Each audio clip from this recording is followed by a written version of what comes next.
bad financial data hurts you every single day in your business, because especially if you're using that data to make decisions, garbage in, garbage out, right? So if I'm trying to determine how I'm going to scale my business based on garbage data, I'm not going to scale my business properly.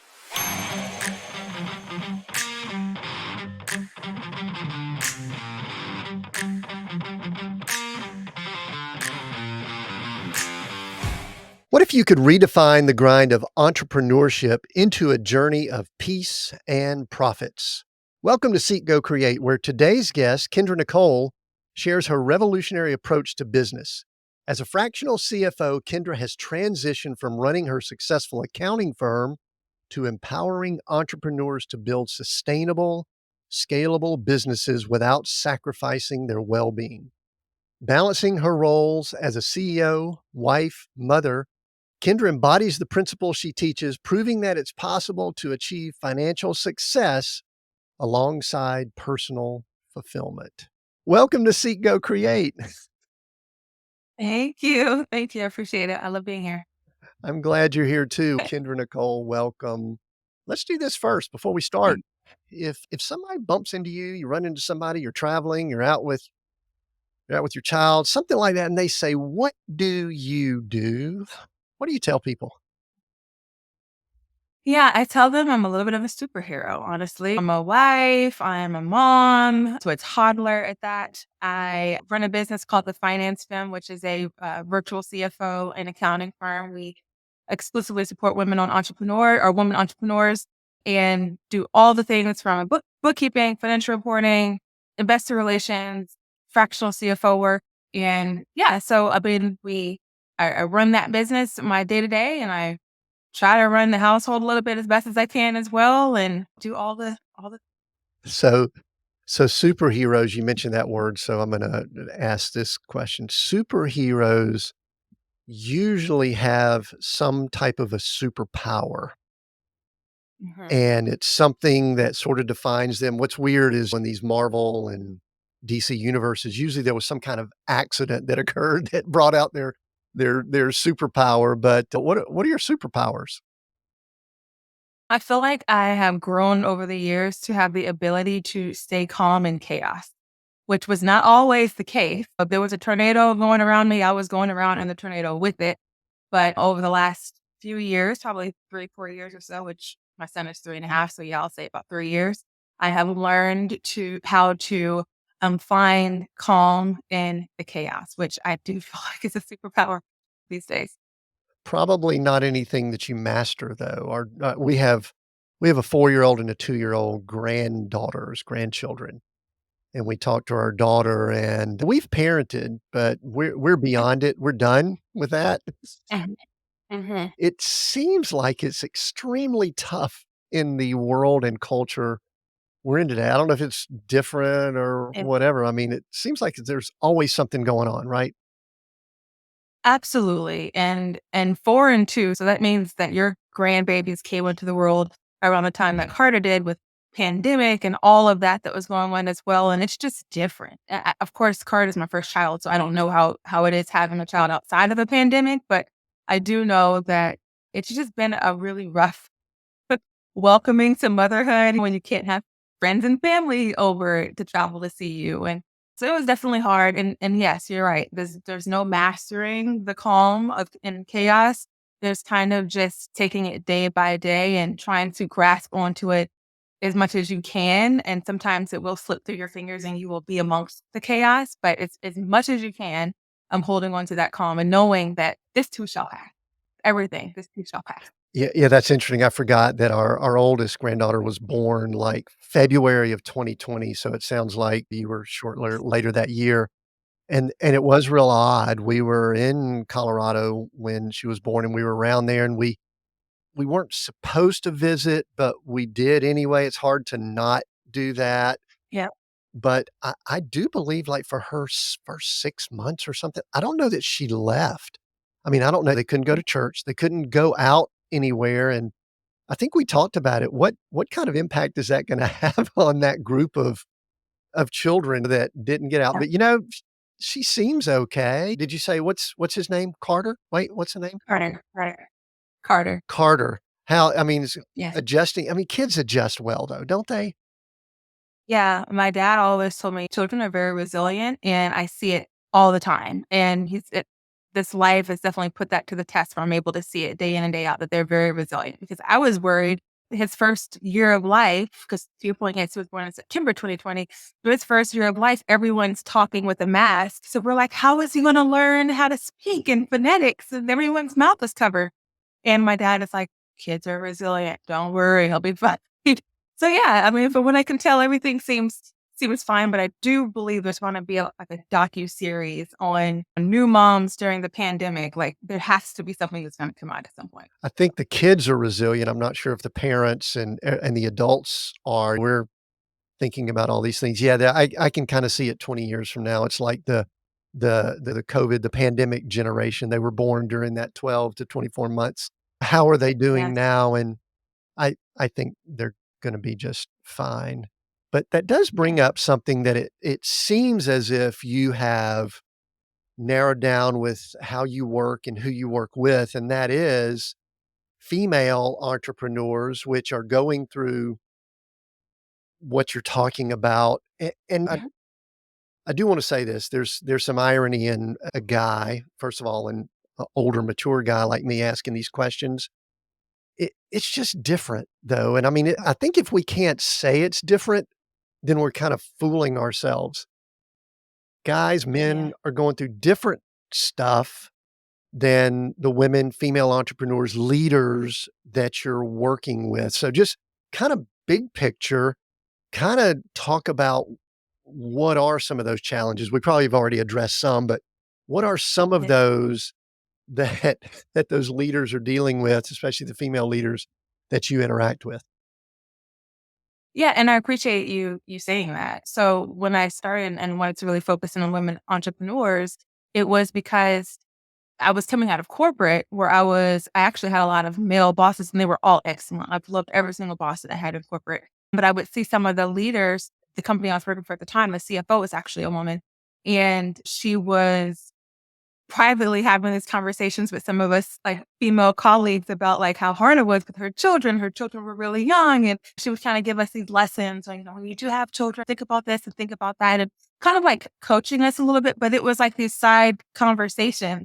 And so that kind of struck something in me that, okay, women, we need support. Like, we should be able to not just have these conversations with our colleagues, but have them openly and understand that, yes, there are things that we have to kind of deal with even if the household is split 50-50, which can ever be, but even if it's kind of well managed, there's still just things physically that you take on when you are either going through having children or emotionally, hormonally. So that's really why I wanted to focus in on supporting women when it came to kind of birthing their entrepreneurial journey as well. Sure, and listen, I wanna say I'm a man. I've been through all of that. My best bosses, leaders that I interacted with way back when I did corporate, they were all females. And I also wanna say that on the flip side of all the things you just mentioned, us men, we don't really know what to do. We couldn't handle all of those superpowers. We're just not equipped to do it. And I also wanna say this, it's probably not fair. It is probably not a fair structure and system. My wife would probably chime in and say, "Yeah, it's not." But but it is what it is, Yeah. and you've been through so you've had, like, transitions and shifts in your career, and are you originally from the South? Clemson University. Where are you originally from before you went to Clemson? I did. I lived in South Carolina for a little while. So I went to high school in South Carolina and fell in love with Clemson. And so that's why I ended up going there for school. But definitely have had several transitions. I would say the largest was obviously just going into corporate, right? Like real life, going from college to corporate and then climbing that corporate ladder. My goal was always to stay in corporate. I knew nothing about entrepreneurship. Like I do not have an entrepreneurship family. I'm definitely a corporate climbing family. So when I started into entrepreneurship, that transition was very new and very different for me. And that was probably the biggest one, like the first one that I kind of took. So what was when you entered that corporate world, and we're gonna tie some of this together as it leads into what you're doing now, but when you entered that corporate world, you mentioned climbing the ladder, but how did you define success? One of the things we do here is we talk a lot about success and how we define it and how it changes over time. But Mhm. when coming out of college, going into corporate, what was your definition of success then, if you can recall? Yeah, so my dad had a big part in that. He actually worked at Toyota for over 30 years and was, like, way up there, one of the high execs, and so I always saw that, and my mom was in accounting, and she was climbing as well, and so I always saw that and was just like, "Okay, this is what I want to do." It's like climb and just, like, become this top executive, and he was the first Black man to do this at Toyota, and I was like, "I'm gonna be the first Black woman to do this," and so I wanted that. That was success to me, and so because I also had, like I said, amazing bosses and leadership, it felt easy to do. So I was like, "Okay, yeah, great. This is what I'm gonna do." But did so here's what I noticed. I came out and I did corporate for a little while. I had already started a business though, and I'm probably 20 years ahead of you or before you, I guess. And one of the things that I realized as I was thinking about that corporate ladder was that paradigm of 30 years, be in one spot forever. Yeah. It didn't Mhm. seem to play out like that much. I'm not saying it's totally gone, but at Yeah. what point did you realize it may not be that what your dad had as success, which was 30 years, Yeah. same spot, moving up, same company, pension plan, all that kind of stuff. Did did you realize at some point, a little bit different? Oh, absolutely. And my dad realized it too because every 2 years I was changing companies, not even just positions, but companies. And sometimes state altogether. And so my dad, I remember when I left GE actually, which I was there probably like 4 years. So he really thought that was going to be like it. He was like, "Oh, GE's gonna be her Toyota." I know he thought that.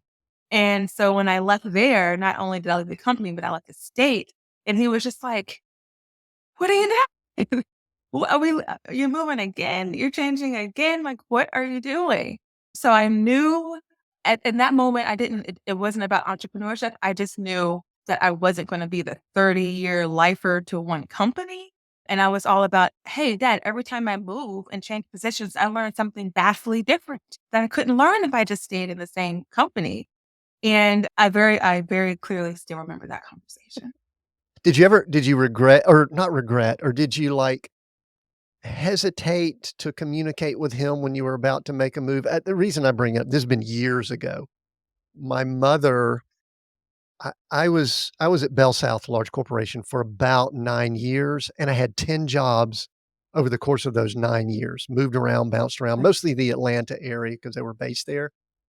And I remember my mom, which probably was my dad saying something similar, was, "Can't you find anything that you can do? Or can't you Mhm, settle in?" And the answer was, "No, not really," because of it just wasn't that environment anymore. Did mhm, you have and I'll say it this way, was there a sense of I don't like using the word failure, so we might could try to use another word, but was there ever a sense yeah. of failure because it wasn't that model that you knew from your family? Yeah, that's a really good question. I would say it was and I agree that failure might not be the right word, but that it was just kind of like maybe like disappointment, where maybe I felt like I was kind of disappointing my dad because I'm not exactly doing it the way that he did. Meanwhile, my mom is like, "Go for it. Whatever makes you happy." So I always had that balance, which was great. But yeah, I definitely feel like there was a sense of disappointing him by not going in that exact path. Right, good. Alright, so you moved around a good bit and had some corporate experience. Give me and maybe this is high level, low level, whatever. Give me maybe the best thing or the top thing that you learned during that time, and then maybe something that wasn't as positive that you kind of have taken from those years, Kendra, the early years or whatever we wanna call it.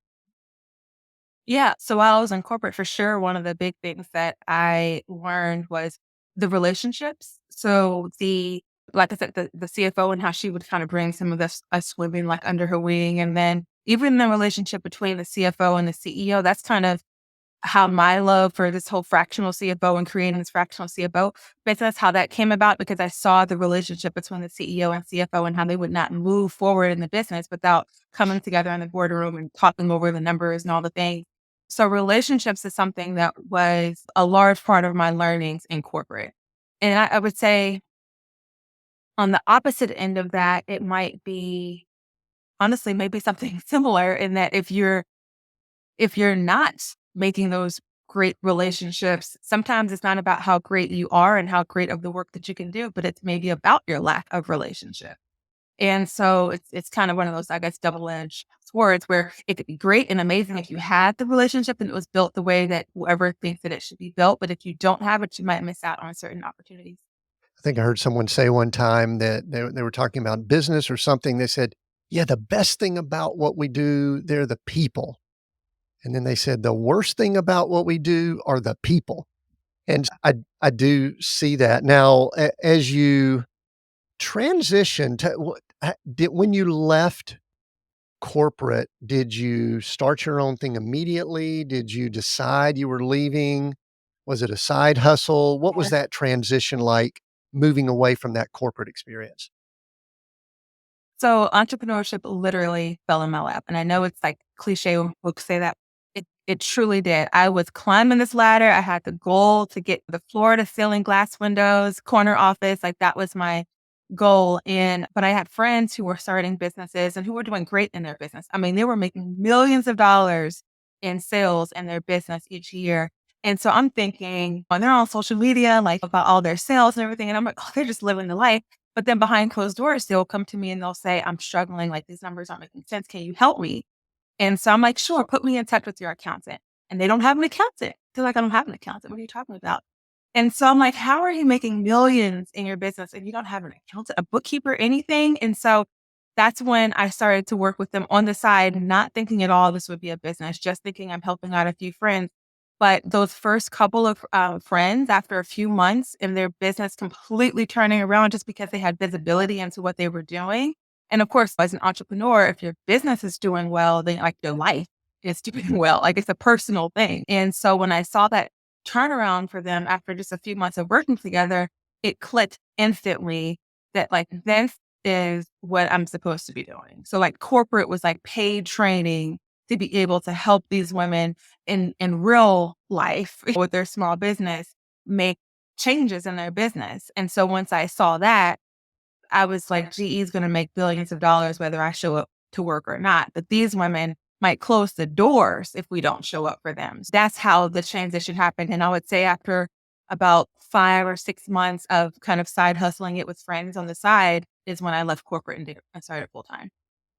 And so one of the things that comes up when we talk about business owners, let me address this before I move farther. It's amazing how sometimes social media doesn't portray the whole story. You said, "Oh, they're killing it. They're doing so great." And yeah, they might have that revenue come in, but there's the behind the curtain. Wouldn't it be great if we actually had a true reading or gauge of what's going on? So you kinda get to look under the hood a good bit with Yes. people, which is pretty powerful, and you could probably find out what's really going on. Before we get into some of those details, though, I'm always fascinated when I talk to people that deal with money. And I wanna there's a couple things I wanna talk about here before we kinda go into all the services you provide and what you're doing and some things we could learn from the people that you're working with, and that is, what has been over the course of your life, what has been your relationship with money? And what has been some of the things you've learned from seeing how other people, especially business people and owners, deal with money? So, first of all, talk about money. Is it something that drives you? Is it something you've always thought about? You've always been good at dealing with it? Or anything you want to share about money, air quotes for those that are listening in here? Yeah. So I love this question now. When I used to hear this question or something similar, I would get anxiety because I actually have always had a pretty good relationship with money. My dad has, when he was climbing that ladder, he paid for our college. Like he bought our first cars for us, for me and my siblings. Like So I've always had a good relationship with money. And so when I first started, I used to always think, man, no one's going to really want to work with me because they're going to think this girl comes from money. Like, she doesn't understand me and my struggles in my business. She comes from money. Not realizing that just because I had the ability to get money from my family didn't mean that I did. I struggled like every other entrepreneur struggles. I struggled in college, like every other college kid struggles. But I say that because when I would first hear that question before, I would always think, okay, man, everyone's always got the rags to riches story, and I don't have this rags to riches story. So, anyways, that's my true relationship with money. Is it was never a, oh, I have to accumulate so much of this, or but just like it was never a, oh, I don't have enough of it. There was never really any deep thought around money, except for I know that it can make people happy. For example, I always think of this story when my dad would take like our whole family, like cousins and aunts and uncles out to eat. And he'd always pick up the tab for the whole table. And I would just always see how no one ever had to worry about like who's going to pick up the tab, right? Things like that. That's my thought when it comes to money, is being able to do that. What's and so hopefully that answers your question, but that's kind of what my relationship was with money. And even now to this day, it's always when I'm talking to like my business owners that I'm working with, I'm always trying to understand what their relationship is with money, where some of these almost like arbitrary goals come from. Cause you always hear I want $1 billion of sales this year, or I want 500K in my savings account. Why? Like, what are these numbers tied to?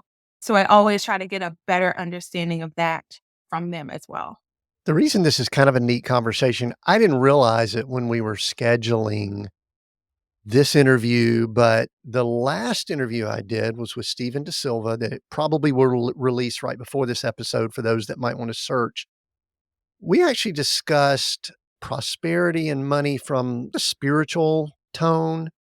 And I think that's a great foundation for a lot of people. And then I think next week, the next one we're having is talking to someone who's kind of like a wealth advisor. And so I'm looking at our conversation here as like a business owner, how to deal with like some practical and things like that. So I think this arc is going to be a great combination, but I do think that we learn a lot about people in two situations: when they have a lack or extreme lack of financial resources, Yeah. and possibly when they have an abundance or an extreme abundance of Yes. financial resources. Would you agree with that? And is there anything you want to say about that? 100%. 100%. I totally agree with that. I think sometimes on the abundant side, what can show up is the insecurities that people might have. And sometimes that money is, or that what we think is abundance or excess of money is used to kind of fix or resolve or gloss over some of those insecurities. And so I definitely agree 100% that you can really see someone on both of those ends of the spectrum for sure. Yeah, and I think what that does is it can really manifest when someone has a great idea, they have a business, they're trying to provide a service, and then all of a sudden they're doing all those business things, and we're dealing with either a lot of money coming in or things are tight and things like that. Yeah. So with that, let's transition and let's talk about some of the things that you've seen, maybe high level, and then we'll go down practical with that mindset about money. Maybe let's start with mindset. You've interacted with a lot of females, it sounds like, and Mhm. and I know you don't want to mention names or anything here, but what are some ways that you've seen people handle the Yeah. mindset of money well? And maybe some examples when people it's like, okay, this is something that we're going to have to exercise these demons to get this to where we could really be do well financially. And I'll mention a couple things after you say that, but anything pop to mind when I bring that up? Yeah, I would say some of the biggest like struggles or hurdles will come through when one is extremely creative and maybe coming up with several different ideas and or concepts, and everything has to go live now. I have to launch everything today. And then I come up with a new idea in a week and I want to launch that one too. And and sometimes that's just because they're super creative, but sometimes it's also out of fear that what I launched last week might not bring in enough money, so let me create something else. And so they have 100 things that are 85% complete, but nothing that's 100% across the finish line. And so they're tapped out emotionally, physically, financially, because they can't get anything to the finish line because they keep starting these new things. And so I do see that often with those that are just extremely creative and come up with these different concepts and ideas. And I think that sometimes that does come out of fear of, well, these other things that I created might not be enough or might not bring in what I need to let me create something else. That's definitely one that I see. Another one is with the social media side of seeing the success of everyone else and thinking that they don't have that success. And so they're chasing that. And chasing someone else's success is extremely expensive on all of your resources, on your money, on your energy, on your time. You can't chase someone else's success. You don't know what their success actually is. So it's just this like never ending thing that you're kind of running after. And I see that often as well. And I get it, it's hard, but I do see that quite a bit as well. Yeah, the comparison trap is so challenging, and I would say years ago when I was starting my first businesses, you could just look around and see 2 or 3 people. Now you can look around and see 2 or 300 or 2 or 3,000, and boy, they look like they're just killing it and doing so great and living their best life, and that's why I like talking to people that are in the CFO role because they sometimes know really, like I said earlier, what's under the hood. Do you ever run Yep. across entrepreneurs, business owners?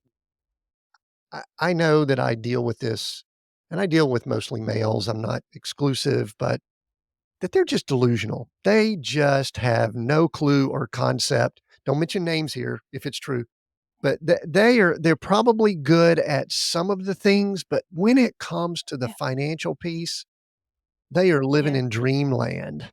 Do you see that often? Absolutely. Yeah, I won't say that I see it often. I do see it occasionally though. And it's hard because I feel like usually when I see it, it's because it's less of the lack of knowledge of financials, which is absolutely part of it. But it's more of they're just so incredibly passionate about whatever it is that they're trying to get to market. And it might be life changing. It might change the lives of however many people sign up for that app or take that technology or do whatever it is.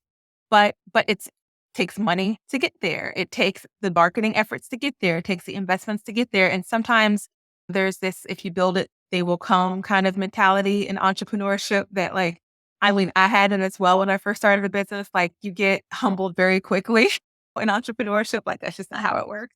And so I think sometimes there's a little bit of that where you just kind of have to let them see a little bit of it to understand like it can be an amazing idea, concept, or whatever it is, but it takes more than that in order for it to be successful. So one of the thing I noticed with me that was we were talking about superpowers earlier. I think it was one of my superpowers up to a point, but an overused superpower sometimes can be our kryptonite. It can draw down. What I had extreme optimism, and I really had a vision for the future of where we were headed and where we were going. The disconnect or the challenge is that it's hard to spend future money. Uh, I think people can borrow and things like that. That's not a good formula for people like me that have that mindset. And so I was living off future money and I would say things like, "Oh, I'm investing in myself," or I'm putting money back in. We're investing back in. But I won't get into the whole story, but in '08 we had real estate companies and that came to an end fairly quickly. Yep. How how does someone who is a CFO or accountant or someone who's working with someone like that, how can you approach it to reel someone like that in without squelching all of that energy? That might be a hard question, but I'd love to know because that's my background and probably a lot of listeners' backgrounds. Yeah. I find the best thing is to understand is to really understand each individual person and what drives them. Because you can be extremely optimistic and have these thoughts and these plans and also be the type that if I were to bring you data of maybe historical things that have happened or data of projections of what might happen, you might be the type that could sit down and look at that and that could actually be enough to kind of sway you one way or another if you're data driven. Or you might be one that can care less about the data. I have those clients as well. Kendra, I don't care what the numbers say. I feel this in all of my aura. And I'm like, okay, let's go about this another way. And so then I might tap into more of well, why are you wanting to do this? And if I can get a better understanding of what their why is and what their end goal is beyond this, then maybe there are other avenues that we can take that might be less risk or less of a financial a burden right now that we can still get closer to that why without it's big of a jump. And then sometimes it's just, you know what, you're right. Like this might be a big vision, a big dream, it might be a big risk, but this actually all kind of shakes out and looks good. Let's go for it, but let's check in often to make sure that it's going the way that we're thinking that it should go and pivot when necessary versus like, let's just throw it out there and just like sit back and kind of let it cook. Yeah, the thing that's the reason that's so good, Kendra, is the ability to access the data is where people like you, I think, bring extreme value to people like that. I've got a call later today with one of my clients, runs a company, and he generally knows in his head what's going on. He's a real detailed type person. But boy, he needs that I think we call it a CFO in his organization to track, look at trends, look at things that might be problems, look at what happened last year, what's happening this year, what might we do next year. And I think that becomes important. I notice with your business that you use terms like fractional CFO. We talk about obviously accounting and there's other words like comptroller and things like that. I think before we kind of go any further, could you, for myself and others, define what you mean by some of those roles? Because I think there's some people that would say CFO, oh, that's not for me. That's like a big corporate type thing. And that could be your corporate background, knowing the role they have. But talk about those, whatever you want to do, CFO, accountant, controller, Yeah. bookkeeper, all of those I think are sometimes lumped all together. And I do think there's differences. Yeah, absolutely. So I'll start with kind of your bookkeeper. So essentially what they are first. So a bookkeeper essentially is responsible for accurately classifying from an accounting standpoint every transaction, every financial transaction that you make in your business. So every time you swipe your debit card to buy some supplies, or every time you get an invoice paid from a client, a bookkeeper's job is to ensure that that is being classified properly so that when you run a financial statement like a profit and loss or a balance sheet or a cash flow statement, everything is on there accurately and in a compliant fashion so that when you go to file your tax return and everything, it's all like on there properly. And an accountant is like the level above that. Your accountant also should understand some deeper laws for your business, for your location. It understands, okay, maybe there are some journal entries, which is a fancy way of saying some like adjustments that need to be made in your books to ensure that it's also compliant. So where the bookkeeper might kind of understand things at a transactional basis, your accountant kind of understands things at a higher business level. And then your CFO, well, let me pause there for a second. So that means that your bookkeeper and your accountant, they're all looking at historical transactions. They're looking at things that have happened in the past, the money that you've spent, the money that you've made. And a CFO is more forward looking. So we come in, we have to have accurate accounting. So we need a bookkeeper and an accountant to do our jobs because they give us all of that historical data. But then we take that historical data and then anything else that's going on in the world and then understand, okay, well, if your business is currently here, how do we get it there? Or how do we get it here? Or how do we get it out of whatever mess you might feel like you're in? And CFO is more forward looking. We create strategies, we create projections, things like that, where your bookkeeper and your accountant are more present day or in past historical. But we all work together in order to kind of create everything that's needed. But that's usually the step. And to your point about who really needs a CFO, you can earn 20, 30, $40,000 a month in your business and have a fractional CFO.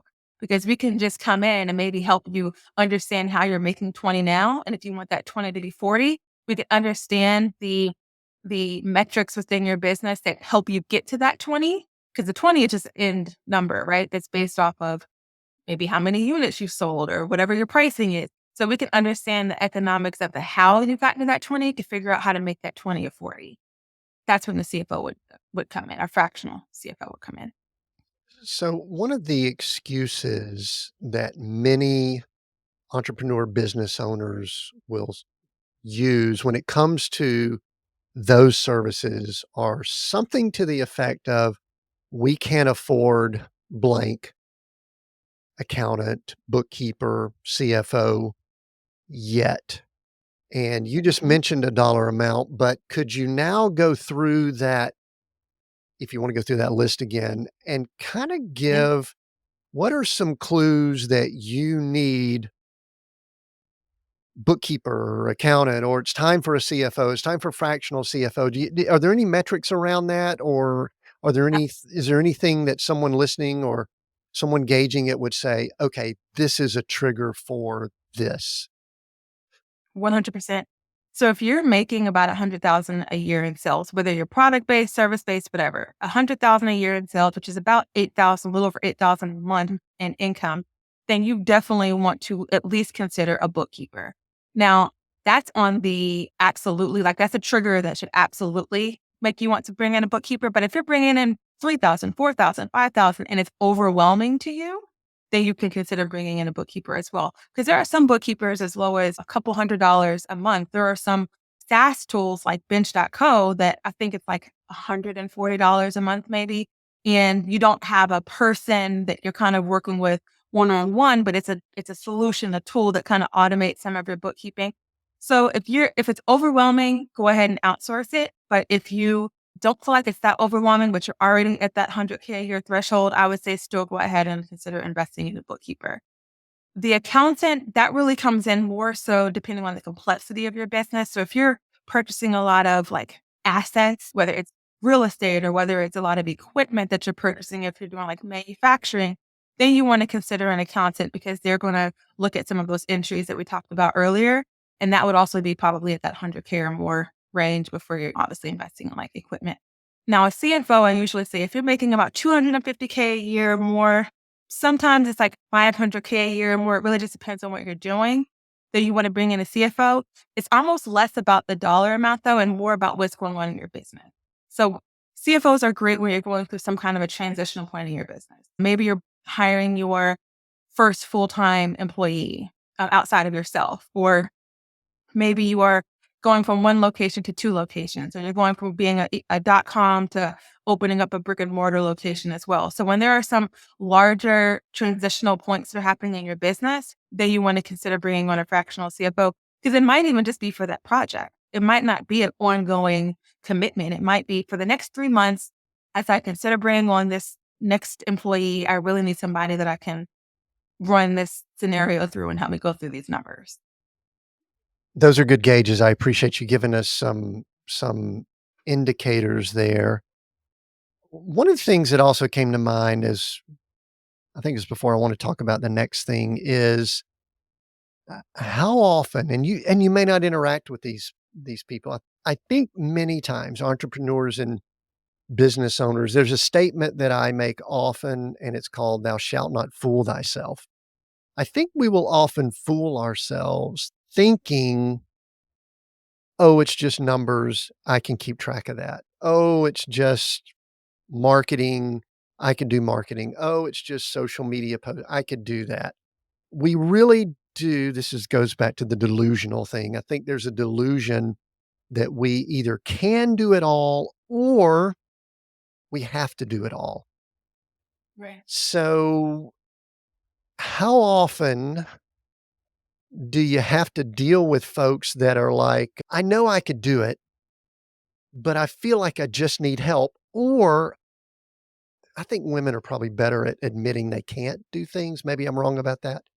But how often do you have to say, "Okay, let us handle this. You go do what it is you're really good at"? I think sometimes entrepreneurs are not good at that. So talk about that some.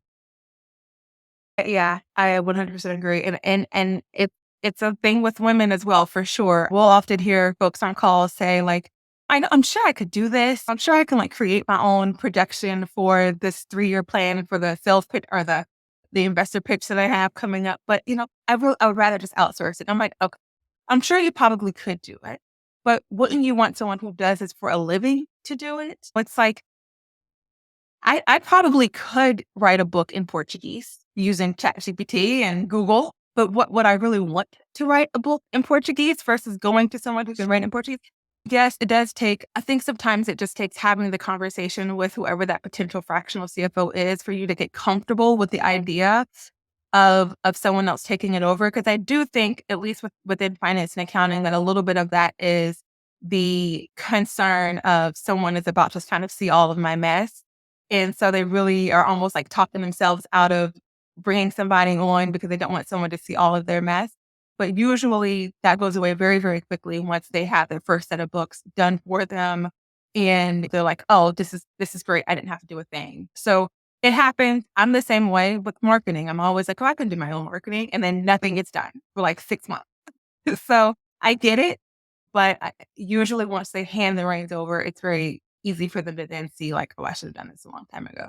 Yeah, or you get it done and it's done poorly, and there's some pretty, I don't wanna say severe repercussions. There's some repercussions if you don't Yeah. handle the financial pieces right. I've interacted with clients in the past that have brought up things that sound something like this. I'll mention this and then let you respond. Something like this: "Oh, we've paid our taxes, but we haven't done a return in 3 or 4 years," which is an Mm. interesting. Or, "Yeah, we've been a little bit tight. We're a little bit behind on our tax situation, and we'll get caught up as soon as blank happens." When you hear things like that, as someone who deals with the financial piece, what goes through your mind? I It's tough because you don't want to like ring the alarms, but at the same time, you have to kind of wake them up a little bit to the realities of what's going on. And then also, like, yes, there's the repercussions with taxes for sure, which is definitely something that you don't want to mess with. But then also, bad data, bad financial data hurts you every single day in your business because especially if you're using that data to make decisions, garbage in, garbage out, right? So if I'm trying to determine how I'm going to scale my business based on garbage data, I'm not going to scale my business properly. It's going to go any old kind of way. I always let folks know that bad financial data like this is beyond the scary tax man, which is a scary tax man, by the way. It really is. But beyond the tax man, it's your day-to-day decision making that's also on the line. So why grow a business with this incomplete data when you can have information in front of you that helps you make everyday decisions, the decisions that we all have to make. Is my pricing right? How much should I offer this person for this full-time job? Like, these are questions that we have to make that looking at data would help us make. I think it's just being a good steward of what you've been gifted with. It's something we talk about a good bit here.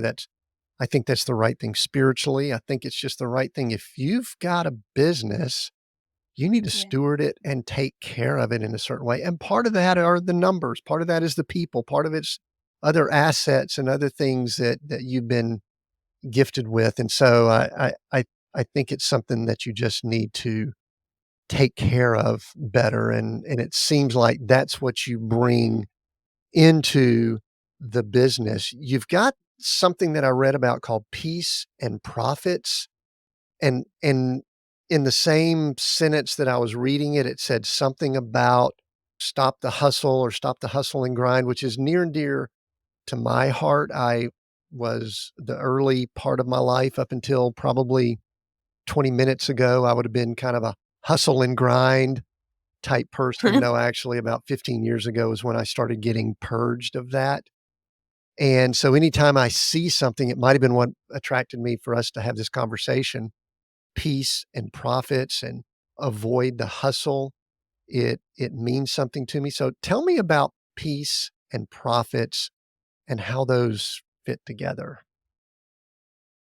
Yeah, as a CFO and someone who's in finance, it was always about profit to me because that's just kind of what made sense. I'm here to look at the data and the numbers to see what's going to be the most profitable thing. And even when I started my business, same concept because I took that mentality from corporate. And then 2020, I had my son.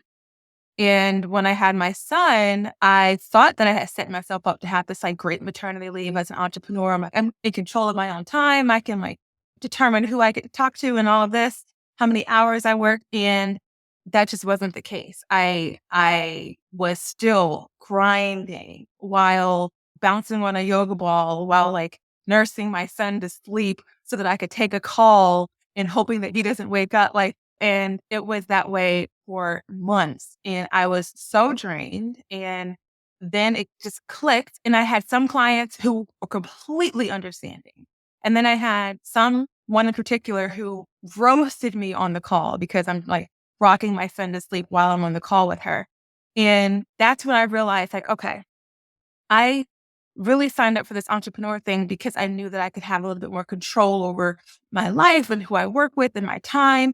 And look, it's time that I really put that into place. And so that's when I started to transition my mindset from this business is all about helping people be profitable to this business is all about helping people be profitable, but so they can live a peaceful life, so they can do whatever it is that they're wanting to do, whether that's spend more time with their family, whether that's travel the world. It's a combination of the two things.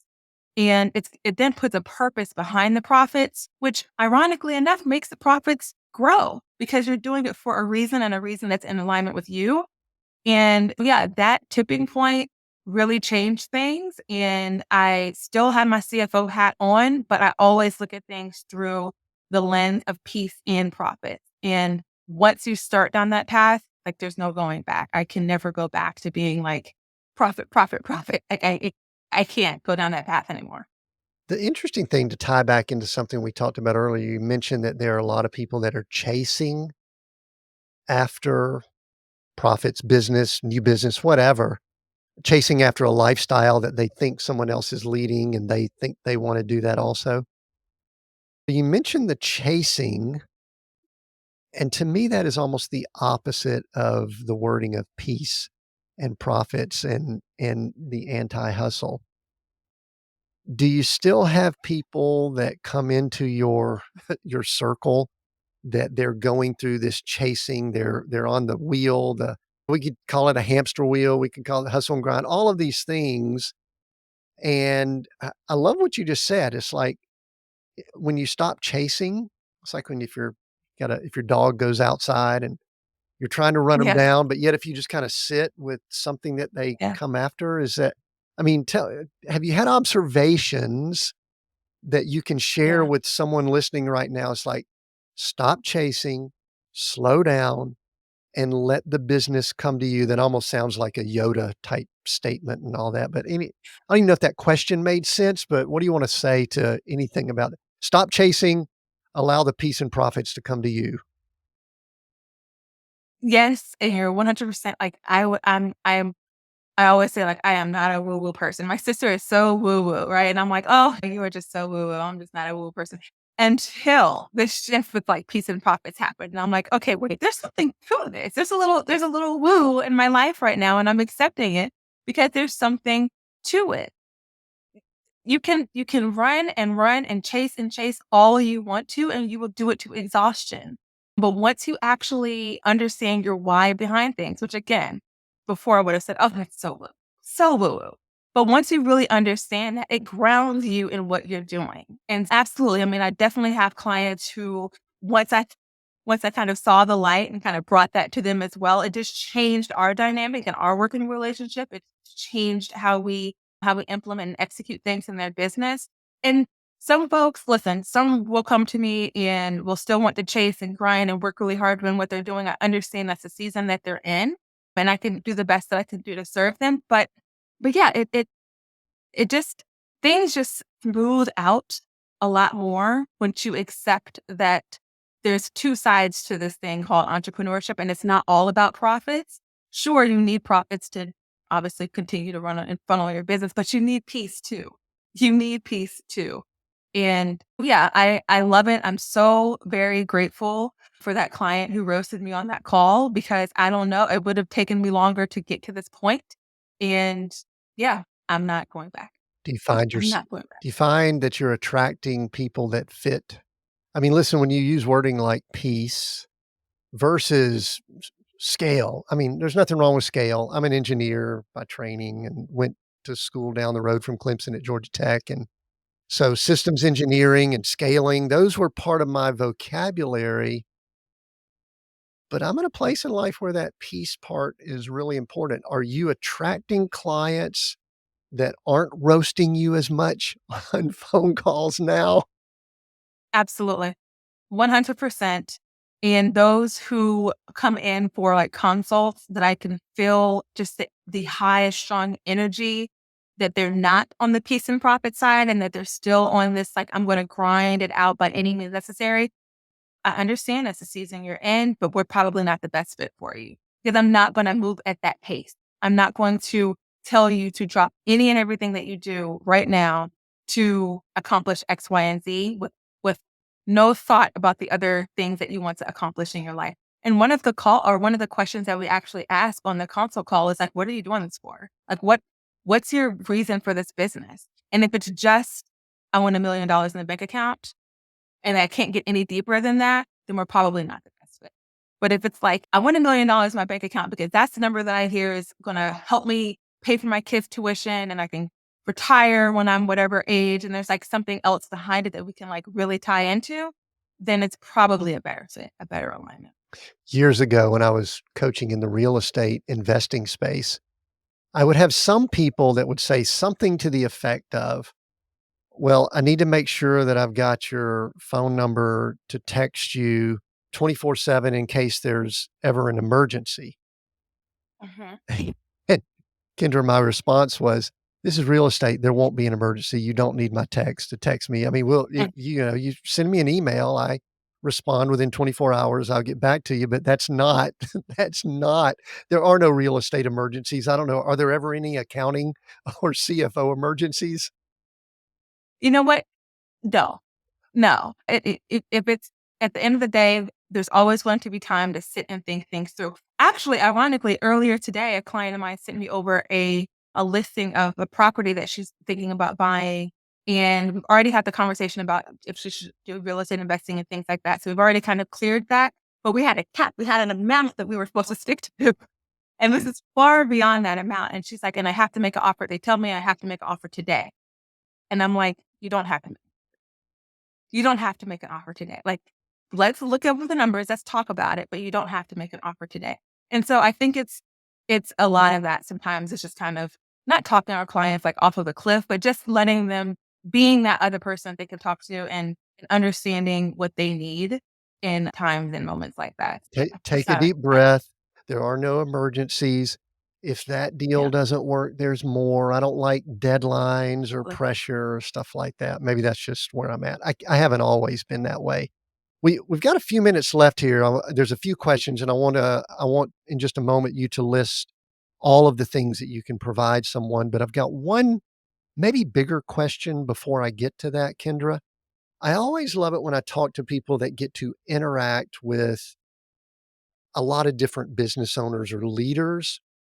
And the question that I want to ask when I find that is, what is a tip or a piece of advice that you can give, maybe financial related, it may just be bigger picture, things that you observe, and it might be something we've talked about, but what is something that you observe that is a tip that you want to share with the person listening in, that they're an owner, might be a female in business, might be male, I don't know, that you've seen from the seat that you have to be able to look at Mm. businesses and business owners? Yeah, I would say honestly, I would just say look at your numbers. Like look at your numbers and if that just feels overwhelming and if that just feels like, okay, that's just way too like grandiose. Like give me something specific. Then think about some of the few 2 to 5, we call them KPIs or metrics, but essentially numbers that are the most important and impactful to your business. So if you are a product-based business, that might be like your average order value, like your cart rate, right? Or it might be how many sales orders do you do in any given month? Or if you are a consultant, it might be how many prospects do you have in the pipeline? What's your close rate when you're on sales calls? But focus in on just a few of those key numbers that matter in your business and track them and look at them. And as you track them and look at them over time, you'll start to see like trends and seasonality, things that might impact those numbers. Just get really comfortable and familiar with those few numbers. You don't have to know the whole P&L and balance sheet like the back of your hand, but know those few numbers, because with the clarity comes the confidence. And confidence is really what you need in entrepreneurship to not get tested. If someone's testing you on your prices or on whatever it is, if you have that data on those few key things, then that gives you a lot of clarity and a lot of confidence. And so I really just think, just know what those few numbers are and make sure that you study them. Yeah, that's really good. I think clarity is so much better than confusion and not knowing those numbers. So I was looking at your site and looking at the information, and I do believe, and we went over some of the terms of fractional CFO and all earlier, but if you could right now tell us what all you can provide for someone, especially a female business owner or entrepreneur that might be listening in. What all do you and your company provide for people? Yep. So we have three main services. So we have our executive accounting solution, and that is for anyone who needs that bookkeeper or that accountant. That's anyone who needs that clarity in their financials. We come in, we take over your accounting, we do all your financial reporting for you every month. And so that is where you are completely hands off on having to like maintain your day-to-day books and financial reports and all of that. That's our executive accounting solution. And then our fractional CFO solution is for anyone who is kind of on that next phase in their business. So, like I said, maybe they're going through something transitional, bringing on their first hire or scaling their team, their product suite, and they need more strategy. So we'll still handle your accounting and all your financial reporting, but then I'll come in and we'll have these really strategic conversations. We'll build out a plan around whatever it is that you're kind of transitioning into.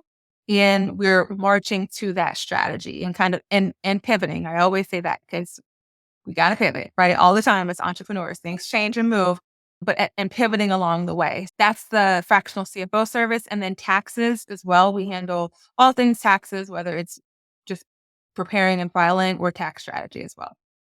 Very good. And if someone wants to connect with you, one of the toughest things we had when we first got on the phone was, what do I call you? You're Kendra Nicole or Kendra Nicole James Anderson, Kendra Nicole James. But tell if someone wants to connect with you or to find this, where do they need to go? We'll include it in the notes, but where do they need to go? Yeah. So the best place really is the financefemme.com. And femme is FEMME. But the financefemme.com is really the best place to go to get more information on those services and to be able to reach out. My email is info@thefinancefemme.com. And so that's probably the best way to It, get in touch. it's always tough. This is another thing that we started the conversation with, how sometimes things just aren't fair. Our culture, women change their names and men don't tip it. Some are doing it now. Some are adding hyphens and stuff like that. Mm. They typically don't. And it's got to make it tough for someone who's gone through corporate and then, Oh, get man. married and then all of that. Is that kind of where all these names come from? Or do you have like multiple And I was superpowers that you, each superpower has an identity. Yeah, I wish. When I got married, for sure, adding on Anderson, but then LinkedIn, everyone in my corporate was still doing me from Kendra Nicole James. And then I was like, well, my podcast is Kendra Nicole. So it was just, yes, I appreciate working with me on all of these name variations. yeah, and we even came to the agreement, I'm going to call you Kendra Nicole. Okay. I'm going to call you Kendra Nicole. So anyway, Kendra, we are seek, go create, those three words. I'm going to allow you, as my last question, to choose one of those that just resonates more with you and means more to you, and why. My final question: seek, go, or create? I'm going to go with seek. I'm gonna go with C. And I hope that listeners and that everyone really seeks what is important to them and understands like what their why is behind everything, especially in business. Because you put so much time, energy, money, effort, everything, all of your resources into building out a business. And if you don't really know what the underlying reason is for that thing, it's going to be very hard to push it through. So I would definitely ask, you know, to seek for what the underlying real reason and why is behind what you do, doing what you do. Excellent. Love that word. Kendra, thanks for joining us here. And I just want to remind the listener this conversation has been a great fit with what I believe, if it's released last week's Stephen De Silva, where we talked about more the spiritual aspect of finances and money. And then next week we're talking about wealth. So man, this is great. If you haven't listened to those, go back and listen to those. We are Seek, Go Create. We release new episodes here every Monday. Your support means the world to us. You can now tip us, buy me a coffee, sip a whiskey, something like that. We have financial support, and you can go to seekgocreate.com/support. Go there. You can leave as little as $1 or as much as you would like to. If you like what we're doing here, you can support us. Also, leave some comments. So we appreciate you doing that. Until next time, thanks for joining us here. Until next time, continue being all that you were created to be.